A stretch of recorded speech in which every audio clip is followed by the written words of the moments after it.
Welcome to the Prodigal and the Priest podcast, a podcast about faith, sports, and two friends from different cultures. Here are your hosts, Joey Scansella and Father Paul Bechter. What's up? What up, what up, what up? Merry Christmas! Merry Christmas, everyone. Merry Christmas, and to all, A happy Christmas Friday. yeah, today is actually Christmas Day. Maybe you're listening to us Christmas Day. Maybe that, well, I don't want to say you have a sad life if you're listening to us Christmas Day, but hey, maybe that's what you like to do to enjoy your time, your Christmas Day. Maybe it is. Or maybe you're listening to us a month later as you're binging through these on some long drive. That's okay too. Have you ever have you ever listened? Do you go back and listen to us I've ever? only listened to us once or twice, and that was very early on, just to... Rough. Because I think we're great. I hate hearing my own voice. Oh, I thought it was really enjoyable to hear my own voice, but just kidding. You would No, say I went back something and like listened that. because I thought I'd said something heretical or insensitive, and it actually came off just fine. So, so I figured, all right, try again next time. Okay, so here's the deal. So we have that, right? Have you ever listened to yourself on 2 times speed? No, I cannot. Oh, yes, I did once, and It is I so trippy. Well, it sounds weird for you because you talk at a normal pace. I talk pretty slowly in my normal voice. And so when I was on, it was 1.5 or 2, like I sounded pretty normal then. Oh my gosh. Yeah, but in general, I can't listen to a podcast or an audiobook on anything but normal speed. Yeah. Uh, It's kind of trippy. It's just very trippy. It just gives you a headache. It's too much. So today is Christmas Day. We're recording just to give our listeners, those who are watching on YouTube, not that we don't change clothes or whatever. Well, but I mean, I don't. You don't. I do. You're going to be leading a retreat or doing some things after the new year. And I'm doing some things. You're doing some things. We didn't want to just be without for a few weeks, so we're recording a bunch in one day. So Batching. there you go. So actually today is December 22nd, but you'll probably have heard our next 4 episodes all from this day. So today is our question edition. And being, though, I don't know if you know this, today when we're recording December 22nd, do you know what today is? No. You know Yes, it is. The NBA first starts day today. Of NBA. Yeah, I did know that. You know Clippers-Lakers play tonight. Of course they do. But do you know who plays on Christmas Day? Don't the Mavs? Mavs and Lakers. Mavs and Oh, that's a good game. Luka, should we go back? For MVP, Should we go back? calling it already. This was last year in the bubble. In all of its glory. Let's listen. Three-pointer. Bang! Bang! It's good. Doncic wins the game at the buzzer. Luka, man. Such a great moment. Gives me chills. Yeah, and I bring that up because there's a question about the NBA. You want it? Okay. Let's start off with the NBA question since today is the season kickoff. Who wins the NBA title this year, guys? Why did you just laugh like that? Because first thought in my mind was obviously the Mavs, and second thought was obviously not the Mavs. It's not their year yet. They're going to be amazing to watch, but they're not going to go that deep into the playoffs. Yeah, they didn't add. They need one more piece. Ooh, they added some kind of secret pieces. They do. Yes, they can use another like high-powered offense piece, and they still need to beef up on defense and some things. But like, yes, I agree. Richardson, They improve their team. Yeah, but in this day and age of big 3, right? They have a big 2. If the second is healthy, right? Kristaps. Yeah. Yeah. So I don't think it's the Mavs year, but I'm so excited to watch the Mavs. I think they're going to be so much fun. Yeah. We got to go to a game. Oh yeah, I hadn't even considered that, but that's such a no-brainer now that you've said it. Yeah, obviously. that would be fun. So that's going to be good. Who's going to win? Man, I kind of think that the Lakers just got better from last year, and I hate to say it, but like there's a lot of good teams in the East now, though. Yeah. What do you think about like super team Brooklyn?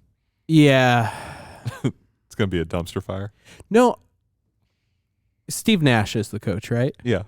Which is crazy. It's so amazing. here's my take on it. I think Brooklyn will win a title in the next 2 years. But I think this will be the year, like, remember when the big three came to Miami, LeBron, Bosh, and Wade, and that first year they're like, they're going to dominate, and the first year they didn't. It takes time, that chemistry.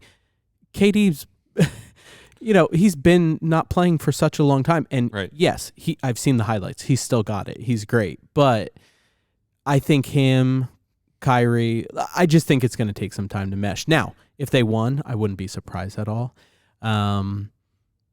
I'm going to go the Clippers, which I hate to say. I do think they lost some pieces, though. Yeah. Montrezl Harrell and all that. Didn't he go just across the street to the Lakers? Did he? Yeah, like 5th man of the year. Yeah. Like, what I didn't pay that close of attention this very short offseason. Right. But I seem to remember the Lakers just like picking the Clippers' pocket. In free agency. Could be true. I haven't followed. I'll be honest. I was shocked to read that the NBA was starting today because it feels like we just finished. Yeah, it does. Which is kind of cool. Kind of glorious. Yeah. But normally the NBA would have started already, right? Right. In a normal year. So they're trying to. Yeah, this is the normal kickoff. Yeah. So I guess who do you got in the finals? You got to call it now. Man. Wait. Oh, I don't have. I was checking my email again. I don't have the. He's got to bring the drops back up. I don't know. There it is. It's kind of quiet. Let's make that big. Man, I don't know. Okay, it's not that big, but I say, man, Lakers Nets. I don't know. I think that's not realistic. A bad guess. Yeah, but I wish I were more creative. We're more interested. Yeah, I am going to say Milwaukee versus Clippers. I'll just go Clippers and be different. I kind of hope Milwaukee wins one with Giannis. I do too. Now that he signed the Supermax for them, yeah, and we know he's not coming to Dallas, which was like something people were talking about. That would have been cool. That would have been amazing. What's it? Isn't his nickname like the Greek Freak? The Greek Freak, yeah. Man, he just seems like a cool guy. But anyway, that would have been like Dallas would have been talked about as. I mean, they could win it now. Yes, if they would have gotten Giannis. Yeah. Anyway, I know we've lost a bunch of listeners that are like, I don't care about sports. Also, I want to shout out to one of my good friends. She listens to the podcast, and she texted me when we were talking. She binge listens to the episodes when she's driving places, things like that. I won't say her name. I don't want to embarrass her. But she was like, wait, what is fantasy football? Like, is this a real thing? And I was like, well, they assign value according to what you do, in a game and the players. And she was literally like, my mind is blown right now that this is a thing. I'm like, yeah, it's a thing. So I think the same person might have texted me, wait, is LPGA women's golf? I bet it is. And I was like, yeah. And then no response after that. So I bet it is. So thank you. You know who you are. Okay. Okay. Enough with sports. We won't talk about sports for another couple months. What?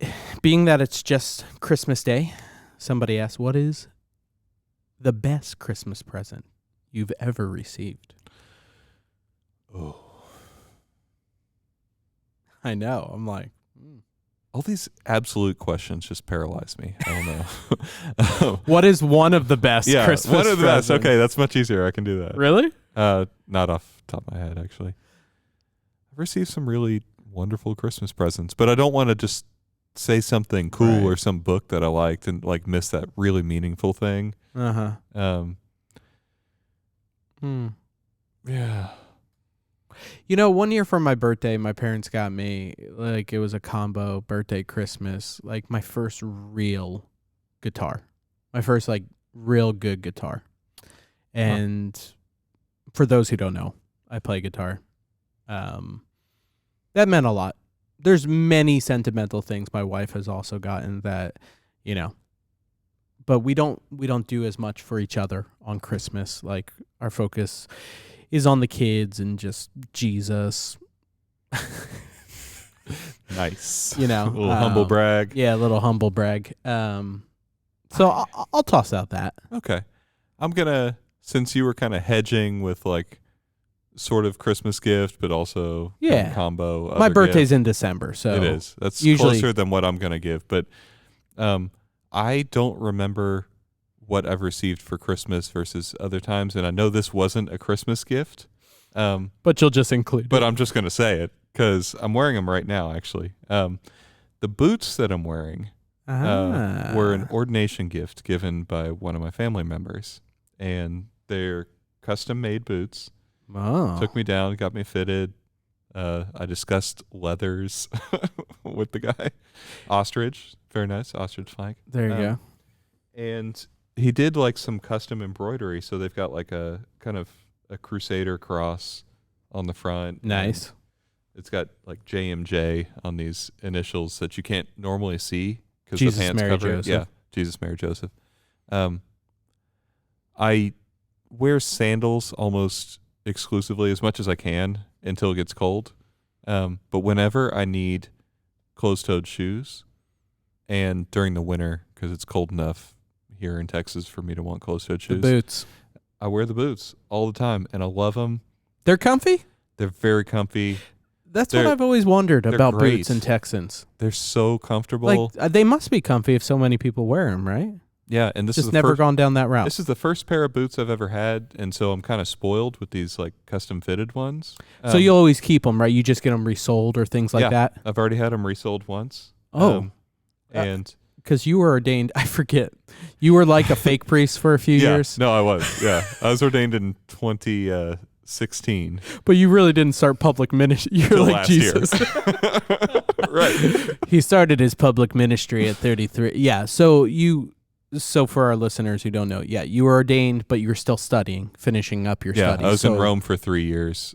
After finishing being ordained. yeah. So finishing my studies there. Right. You didn't. I mean, obviously you said mass. You probably heard confessions, but was there a sacrament you didn't do until you were assigned here? Yeah, I didn't do a baptism. Well, okay, I almost didn't do a baptism until I was assigned here.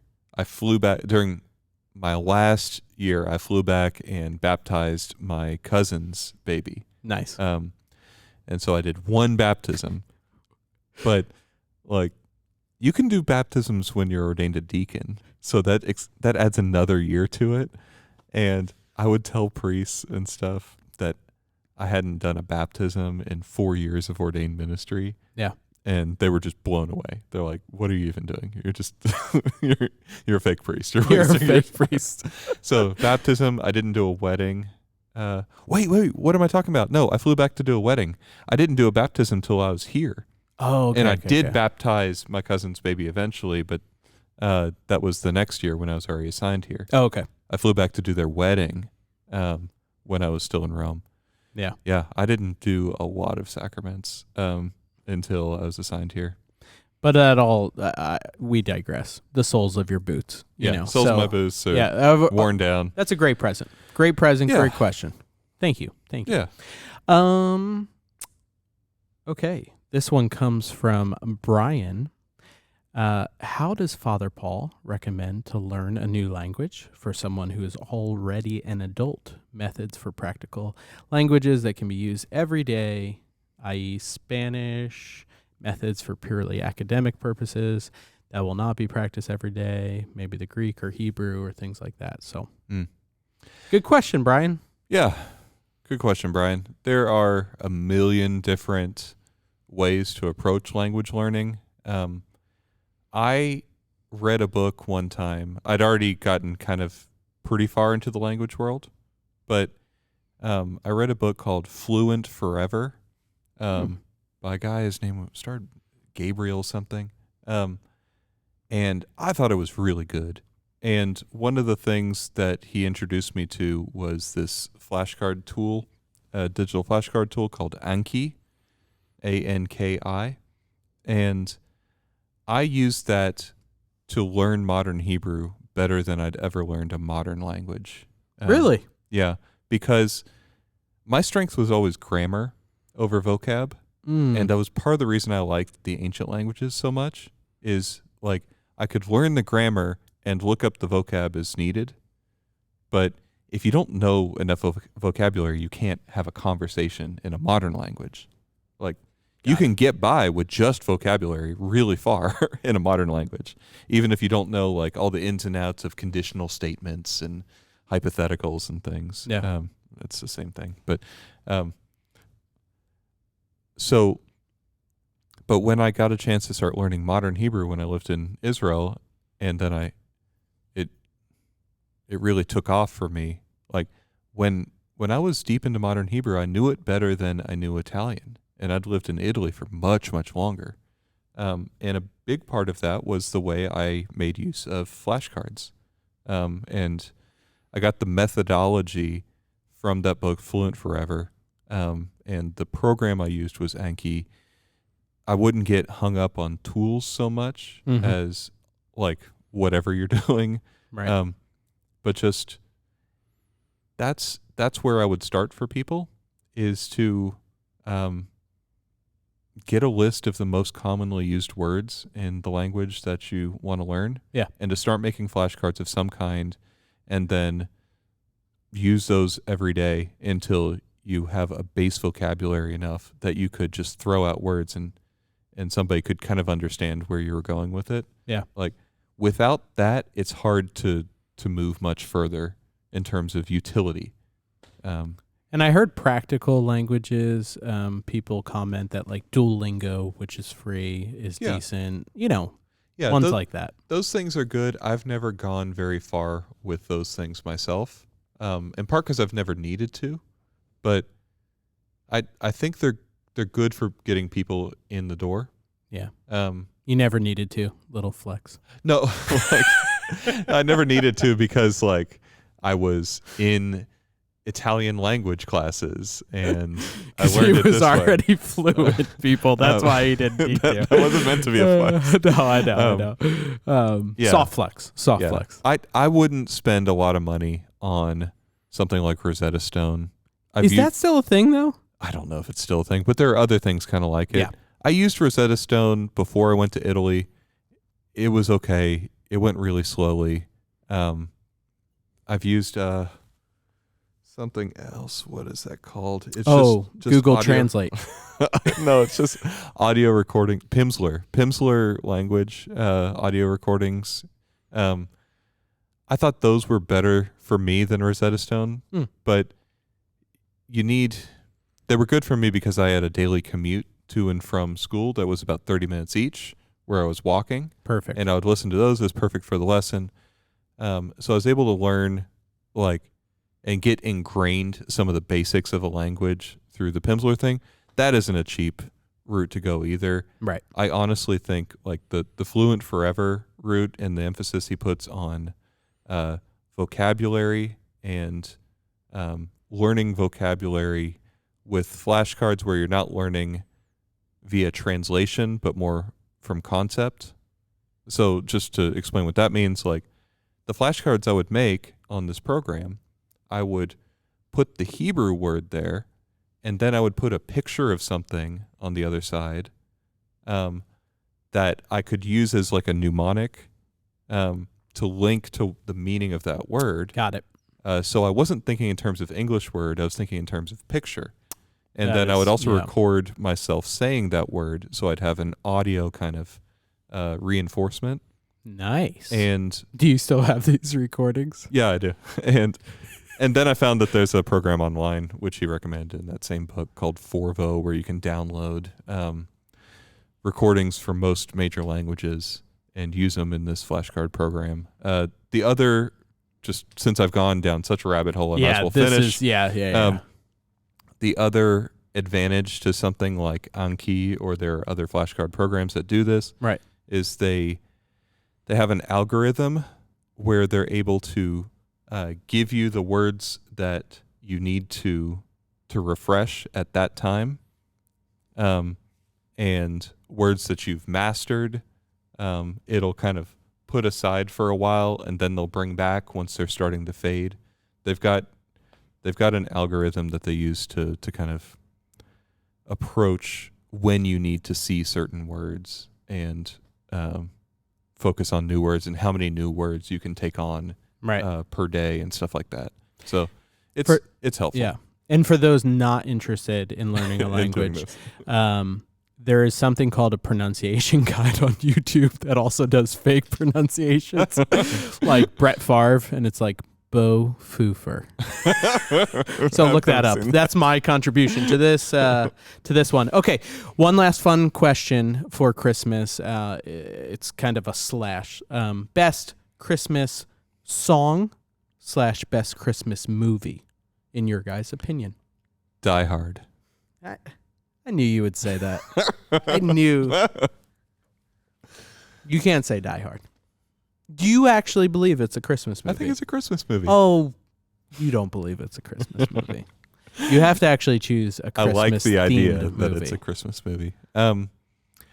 I will go with a song then instead. No, you have to answer both. Okay, cool. So first, start with your actual song. I mentioned it on our previous podcast, but I want to bring it up again because it's that good. O Magnum Mysterium, Latin title. O is the first word, just O. Magnum, which looks like magnum, and then Mysterium, so Mysterium. Father Paul's going to link it in our YouTube account. Yeah, I still don't know how to do that. That by Morten Lauridsen. So that's your favorite church song, though, Christmas church. Yeah. Yeah. Like, are there others? Well, so for example, my all-time favorite, Silent Night. I mean, I get a little like my heart. Stille Nacht. Yeah. Heilige Nacht. Especially we grew up listening. I know you're going to find this ridiculous, but we grew up listening to the album that was A Muppets Christmas Carol with John Denver. Like this album was John Denver and the Muppets singing all these Christmas songs, but he gives the whole explanation of how Silent Night came to be and what it was that Franz Gruber From Die Hard. I want to say Gruber, but it could be Goober. Okay. So it's Gruber, man. It's got to be Gruber. There you go. Gruber sounds anyway, silly. The way it was written and how they didn't have an instrument and yada yada, and how he ended up writing the song and the whole meaning. So it's always been something I've just carried with me. I remember from my childhood. So you said Franz. Isn't it Franz? Wait, who are you talking about? I'm talking about the bad guy from Die Hard. His name is Hans. I'm talking about Hans the guy who Gruber. wrote Silent Night. I'm pretty sure the bad guy from Die Hard's name is like Hans Gruber, isn't it? Is it? So there. So that's why you need to. That's why you need to stick with that. But anyway, I really thought when I'm saying non-church song, I mean you gotta respect like Mariah Carey. All I Want for Christmas Is You. That just makes you like dance, right? Hans Gruber is a fictional character and the main antagonist of the 1988 action film and Christmas film Die Hard. Great, and now it didn't actually say Christmas in there. Sorry. Yeah, exactly. Lies. And now type in who wrote Silent Night. Anyway, non-church song.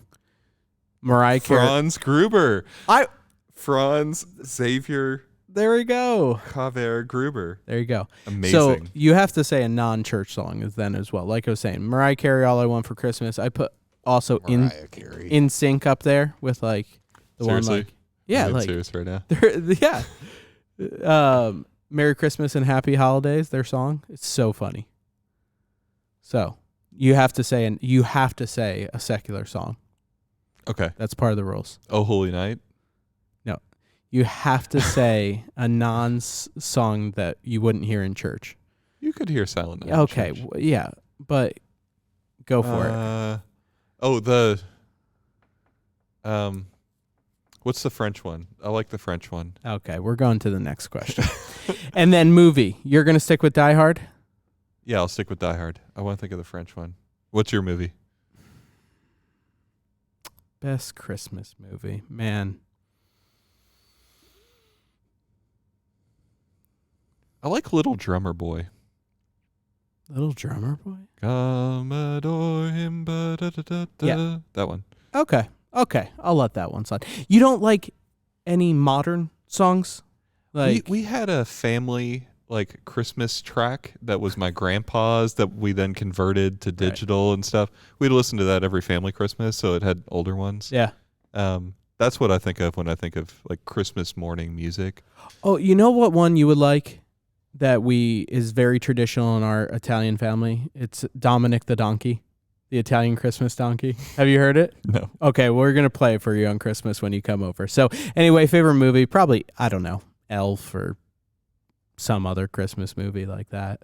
Home Alone, is that a Christmas movie? Because it was filmed during Christmas time.